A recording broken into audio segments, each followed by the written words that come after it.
ಯಾವುದೇ ದಿನದ ಬೆಳಗ್ಗೆ ಸೌಜನ್ಯ ಇದ್ದಿದ್ದರೆ ಅವಳು ಈಗ 30ರ ಹತ್ತಿರವಿರುತ್ತಿರಬಹುದು. ಎಸ್ಡಿಎಂ ಕಾಲೇಜ್ನಲ್ಲಿ ಪಿಯುಸಿ ಮುಗಿಸಿ ಬಿಎಡ್ ಮಾಡಿಕೊಂಡು ಸರ್ಕಾರಿ ಶಾಲೆಯ ಶಿಕ್ಷಕಿಯಾಗಿರುತ್ತಿರಬಹುದು. ಅವಳ ತರಗತಿಯಲ್ಲಿ ಮಕ್ಕಳ ನಗುವು, ಆಕೆಯ ಚಾಕ್ ರೈಟಿಂಗ್, ಆಕೆಯ ಕ್ಲಾಸ್ನಲ್ಲಿ ಉತ್ಸಾಹ ಈ ಎಲ್ಲವೂ ಜೀವಂತವಾಗಿರುತ್ತಿತ್ತು.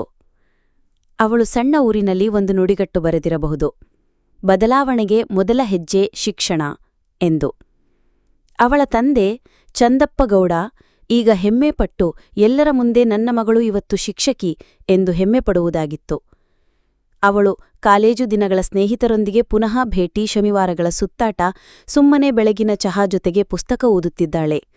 ಅವಳ ಕನಸು ಒಂದು ಶಾಲೆ ತೆರೆದಿದ್ದು ಬಡ ಮಕ್ಕಳಿಗೆ ಉಚಿತ ಶಿಕ್ಷಣ ಕೊಡಲು. ಅವಳು ಇರುತ್ತಿದ್ದರೆ ಇವತ್ತು ಇನ್ನೊಂದು ಹುಡುಗಿ ತನ್ನಲ್ಲೇ ಪ್ರೇರಣೆಯನ್ನು ಕಂಡು ಬದುಕುತ್ತಿದ್ದಳು. ಈ ವಿಡಿಯೋ ನಿಮಗೆ ತಟ್ಟಿದರೆ ಲೈಕ್ ಮಾಡಿ, ಕಾಮೆಂಟ್ ಮಾಡಿ ಮತ್ತು ಶೇರ್ ಮಾಡಿ. ಅವಳ ನೆನಪಿಗೆ, ನ್ಯಾಯದ ಬೆಂಬಲಕ್ಕೆ.